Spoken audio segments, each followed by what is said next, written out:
Welcome, everybody. It's a wonderful evening, one of the most fun ones of the year because I'm an economist and there's free food in the back. So my name is Max AUFFHAMMER. I have the great pleasure of being the George PARDEE Junior Family Chair in International and Sustainable Development at the University of Berkeley, which means that I'm an unapologetic economist. I'm also German and a dad, so the sense of humor is really going to be very questionable. Speaking of being a dad, when my son asked me this morning, why aren't you at home, playing basketball with me today? I said, I'm going to teach today, and then I get to MC an event. So after we went through what MCing is, he's like, well, but what are these people? And I said, they're some of the most inspiring people I get to meet, because your dad's a teacher. He talks about changing the world all the time, Mr. Big Man economist, we're going to make the world a better place by, changing prices and taxing carbon. But the people in the audience tonight are people who are actually creating change on the ground, and they've come to Berkeley so we can have a conversation about how you do that and learn from each other. At least that's what it feels like to me. Sometimes it might feel like we're talking at you, but when I walked in this morning and listened to what happened prior to my talking at you for a while, it seemed like a really nice group activity where everybody learned from each other. So a wonderful program that's been around for a long time, and we'll hear more about that in a minute. But it truly is a great pleasure to see the scholars this year and see the friends of this wonderful program that come back every year, mingle with a scholar, mingle with us, and we get to catch up over some snacks and a well-deserved glass of wine on this hot day that climate change has absolutely nothing to do with, as we know. So I have a job here, too, other than being a professor and resident nerd. It's my great pleasure to introduce my boss to you. I could just say that the man needs no introduction, but he's my boss, so I only have one strategy here, which is to just flatter the living daylights out of him. I'm up for a merit review this year, so I'm sorry, Paul. This is the way it's going to go. So Paul ALIVISATOS is the University of California's, at Berkeley's, Executive Vice Chancellor and Provost. He's the Samsung Distinguished Professor of Nanoscience and Nanotechnology. So Paul's an administrator on the one hand, but at the same time he spends half his time at one of the most successful labs on campus. And in fact, we were just chatting. He just came down here from his lab. He's the founding director of the Kavli Energy Nanoscience Institute. He's the former director of the Lawrence Berkeley National Laboratory. So there's a small collection of scientists and engineers. Paul, how many are there? 4,000 of them sitting in the hills above us, one of the main think tanks in the country. Prior to becoming provost, he was the vice chancellor for research, so responsibility for Berkeley's research portfolio. He holds professorships in the departments of chemistry and materials science. He's also the founder of two prominent nanotech companies. What Paul continues to do in his career is he makes really groundbreaking contributions to the fundamental physical chemistry of nanocrystals. So you should talk to him more about what that is. All I know about Paul is he looks at really, really small crystals, and then in his administrative life, he's identified a true gem, which I think is our campus at the University of California, and he safeguards us through these sometimes troublesome waters. So we're really happy to have Paul at the helm of this institution. In case you're not sure, is Max just flattering him? Let me just tell him a few things. He's won one or two prizes. The Dan David Prize, the National Medal of Science, you might have heard of it. The Wolf Prize in Chemistry, which our own David Silberman just won the Wolf Prize in Agriculture. The Ernst Orlando Lawrence Award and the E&I Award for Energy and Environment. He's, of course, a member of the National Academy of Sciences, the American Academy of Arts and Sciences, and the American Philosophical Society. I just need to. I've got one more, and now we're just gonna, finish there, and then you'll get the podium.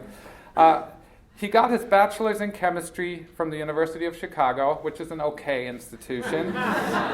More importantly, he got his PhD in chemistry from UC Berkeley in 1986. So he began his career as a bear and continues to help us, proceed on this path of excellence. So thank you, Paul.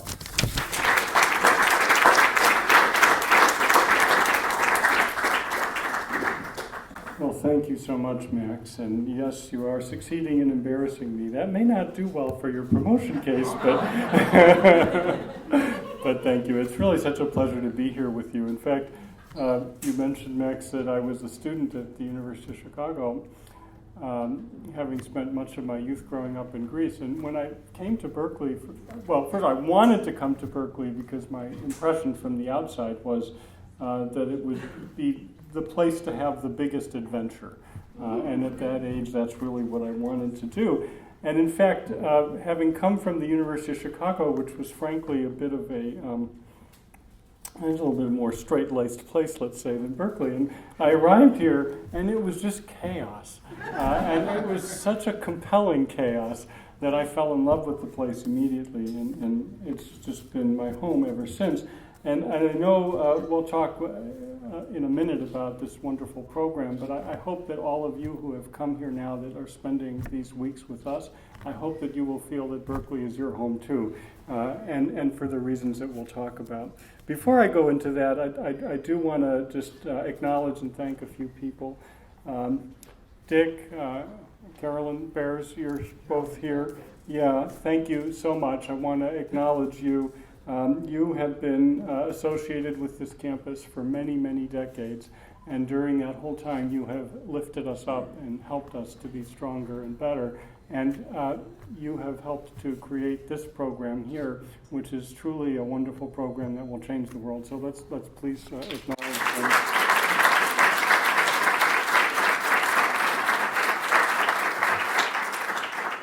Also here today is Keith Gillis.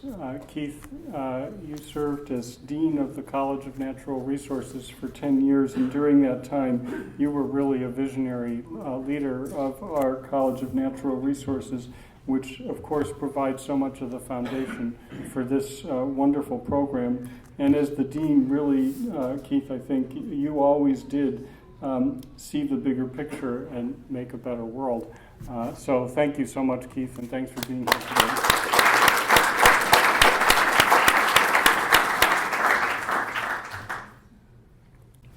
I actually was going to recognize David Silverman, but I'm not sure I saw you. He's not. Is probably delayed. All right, so we're sorry not to have David here. So let me now just take a moment and just speak a little bit to the fellows who are here. We are just so grateful to you that you have come from all across the world to be here with us.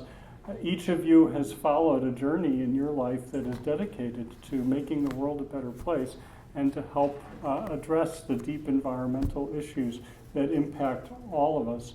And we all know that in the world that we live in, what happens in the environment in one place affects the environment of all of us. I hope that you'll feel while you're here two things about Berkeley that I know to be true. One is, it is a place where everything is questioned relentlessly. Relentlessly. People just won't give up asking questions. And that's a wonderful part of the place. And the other part of it is that people genuinely do that. They ask those hard questions. They push hard, always in the interests of somehow serving the world to make our world a better place and to make it a more just place. And I know that your lives exemplify working in that, and that our whole hope is that you will do that in deep and successful ways. Another aspect of what I'm sure that you are experiencing in the Environmental Leadership Program while you're here is the power of connecting with all of your colleagues. You are now a cohort, a network. Your sum is far greater than the parts, even though each part is very special. So it's very wonderful that you have this opportunity to be here. but it's also very wonderful for us that you are here to share with us, to lift us up, to tell us your stories, and also to be part of the Berkeley community in the future. Max, you referred briefly to the temperatures. As I was coming over here today, I got a warning telling us this weekend that it's going to be extremely hot here. We're reading about what's going on. Of course, none of those things have to do with climate change, but indeed, we do know indeed that the world is going to be under environmental stress in enormous ways in the coming decades. And if there's one thing we know we're going to need, it's going to be some great environmental leaders. So welcome to all of you, and know that Berkeley is a home for you. Thank you.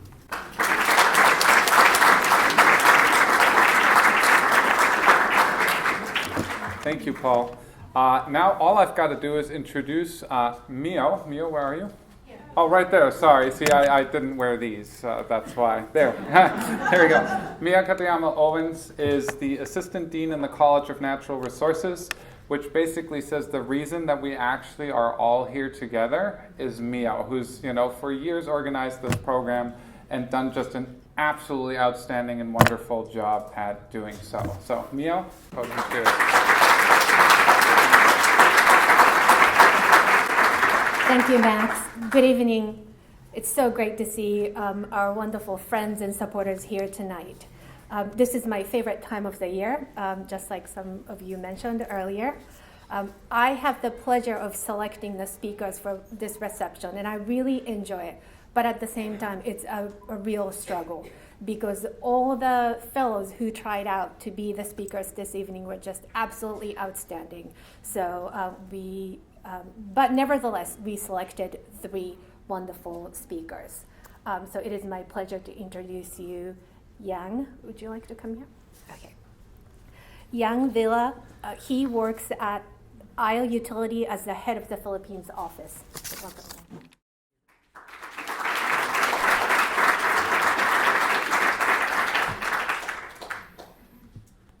So does anybody here know what a spark bird is? Spark bird, people. So a spark bird is a bird that sparks your interest in bird watching. Right? I ask because, you see, I love bird watching. And my spark bird is called the black-naped oriole. It is a fairly common bird in the Philippines, medium-sized, yellow, the color of sunlight all over the body except for the wingtips, and this dramatic black mask over its eyes all the way to its nape. Now, you'd think that with their bright plumage, they're immediately visible. But they hide so well among the treetops. And when I hear their booming voice echoing under the canopy, wee-haw! Wee-haw! I cannot move along without trying to find them. I got into birding because of my interest in Philippine native trees. And I remember the first time I spotted a black-naped oriole while I was observing a Manila palm in a tropical arboretum. The oriole was snapping at one small fruit at a time. I mean, it was just a bird pecking away at a common fruit. But I was positively electrified. It was as if something clicked in my head, connecting the oriole and the palm and the lush green ecosystem around us. Birds need trees. No surprises there. And trees need water, the precious resource which I, as a water management professional, strive to conserve, protect, and sustain. We always say that water is life. But bird watching, especially that first spark bird moment with the bright yellow oriole and the red Manila palm, helped me understand that water is not just for human life, but for all life. Bird watching opened my eyes to things that, frankly, used to be invisible to me.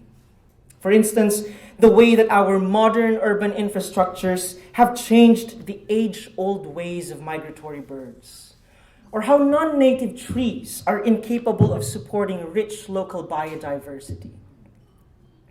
The Wild Bird Club of the Philippines, of which I am a member, strongly advocates the return of Metro Manila's green spaces and healthy waterways as habitats for birds. and we vehemently oppose further reclamation on Manila Bay, where commercial expansion has already destroyed hundreds of hectares of ancient wetlands. You see, bird watching has become more than just a weekend hobby for me. It is my protest. It is my meditation. Silently peering into a pair of binoculars and listening intently for bird calls teach me the discipline of watchfulness. Bird watching allows me to be a true observer of nature, to know that I belong to a bigger whole while appreciating things from a distance. Some people observe nature and feel rather small, insignificant in the greater scheme of things. Bird watching teaches me to observe nature and know that even someone insignificant as me can make a difference. Ladies and gentlemen, my sincere desire as an environmental leader is to never lose my capacity for wonder, because nature has so much for me to see, hear, and feel. I hope that you too are reminded about this endless world of wonder every time you see a bird in flight or hear a booming voice in the tropical forest. Wee-haw! Wee-haw! Thank you very much.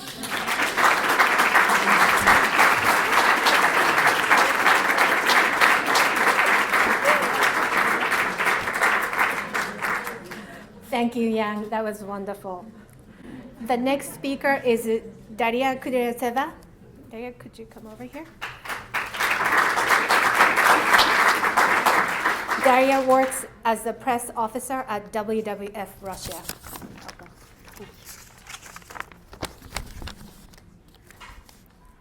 I come from Russia, a country that is mostly known for being big, cold, and not very friendly. But for me, Russia is first of all the greatest wilderness, one of the few places in the world where nature remains divine and untouched. Huge territories of land covered by ancient forests and inhabited by magical creatures like polar bears and snow leopards. That great nature seems so mighty and powerful, but is in fact very fragile and vulnerable.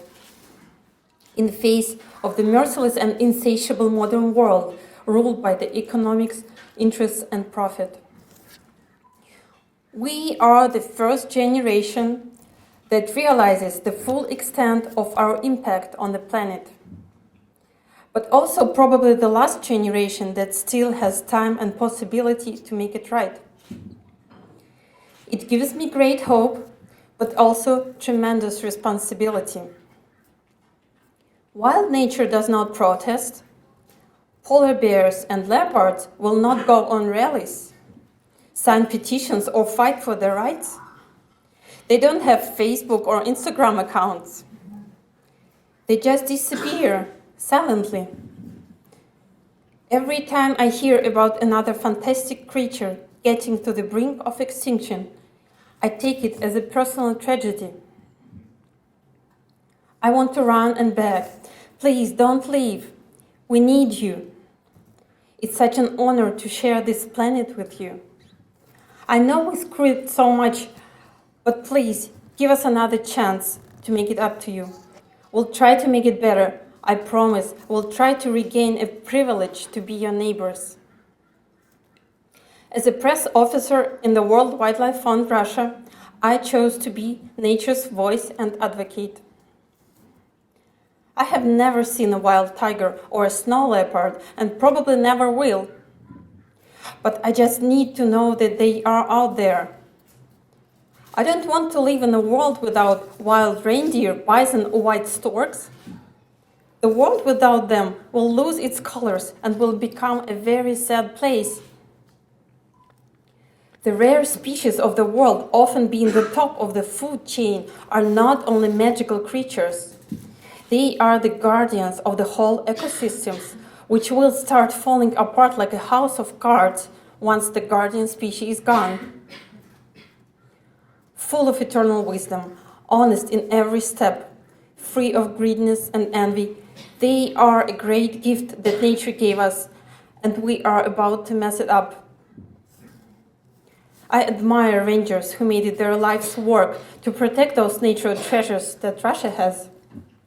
Deep in the snow, in freezing temperatures, climbing the mountains or pulling through the endless forests and steppes, they spend weeks or even months out there in the wild to patrol, monitor, and research.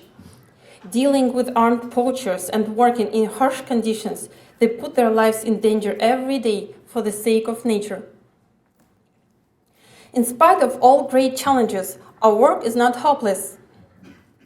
The population of the Amur tiger in the far east of Russia has increased and is now the only tiger population in the world that is now declining.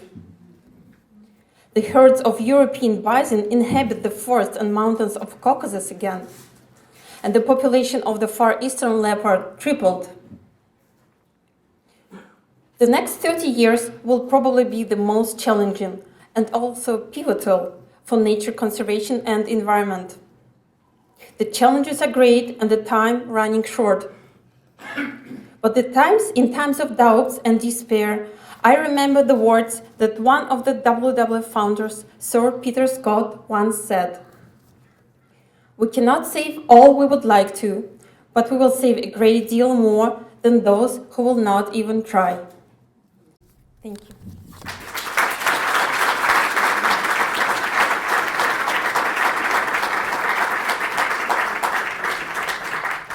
Thank you, Daria. That was beautiful. The final speaker is Grisel Marine. Grisel.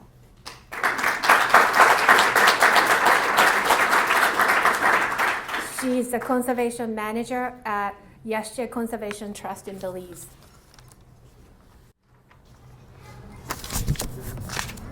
I have always loved being in forests. I love how small I feel, surrounded by massive trees that tower towards the clouds, and plants with leaves larger than my head. As someone who would label herself an introvert since birth, I've always sought the anonymity and insignificance of walking through a forest, like an alien, listening to the sounds of nature that I cannot communicate but want to understand. So I never needed convincing that forests were worth saving. But getting to where I am today as a conservationist has not been smooth. My first undergraduate experience revealed a diagnosis of anxiety and depression that I had been living with. My studies came to an abrupt end at a breaking point that forced me to acknowledge the severity of my disease, and I became a college dropout. I can't describe the immense guilt I felt knowing that I had let this opportunity slip away, one that many Belizeans don't even get. But I still loved learning, even with several university rejections that followed. But a turning point came when Purdue University opened their admission essays under the theme, Second Chances. So that began my passion for research. My desire to decode the language of nature led me to study threatened snakes, salamanders, and bats in the US, native Belizean small mammals, and Peruvian cloud forests and endemic New Zealand birds. My immersion in research has helped me to foster a holistic awareness of our world. This holistic awareness has also been pivotal in managing my mental health through balancing habits such as regular exercise, a healthy diet, and for me, of course, finding time to be in nature. Unfortunately, a myopic view has exacerbated environmental issues across the world, where we live in human-centric bubbles and forget about the interconnectivity on our planet. We continue unsustainable agricultural practices in Belize, despite the harmful effects it has on our coastal ecosystems. Corporate industries race towards innovation and economic growth, ignoring the fact that emissions contributing to global climate change will result in devastating impacts for people, like my people, in areas susceptible to rising sea levels. Global leaders forget that the decisions they make in the next 4 years will affect people in the next 40. Now, as environmental leaders, Our greatest mission is to illustrate and communicate this interconnectivity.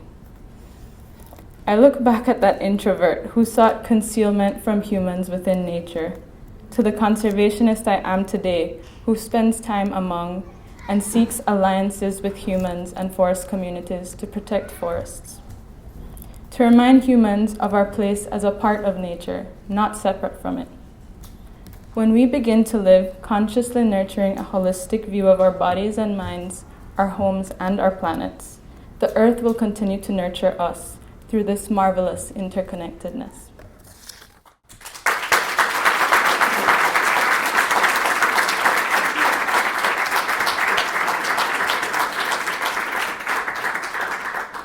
Thank you, Yang, Daria, and Grisel. Those were beautiful, powerful stories. I hope you were transported to the green space in Manila, snow-covered mountains in Altai, and jungles in Belize.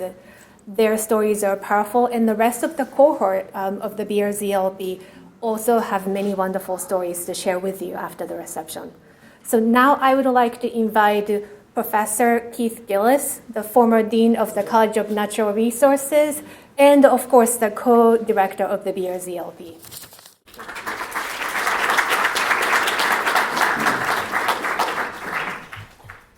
If I take anything away from listening to the student speakers each year, it's that no one comes to environmentalism as an accident. We all have it as a calling. There's something which awoke it in us, but it is very deep in our souls. And everyone that's here tonight is a supporter of the BRZLP. I think has a story about the awakening of that spark, just like each of our speakers tonight, just like each of the people in the room. I think it's one of the things that you can share with each other in settings like this, which is just inspiring, because environmentalism is not an easy path. There is a great deal of conflict. There will be many disappointments, but we are engaged in this fight for a reason. We all are in it together, and we will have successes. And one of the beauties of this evening, I think, is that you're in a room with people with whom you share this awakened spark and with whom you are struggling together. And sometimes you feel alone in this fight, but you are never alone. And I hope that all the ELP fellows, as you move forward from your time with us in Berkeley, that you stay a strong cohort and join with the other cohorts who have been through this program, so that you always have friends that you can share your disappointments but your successes with.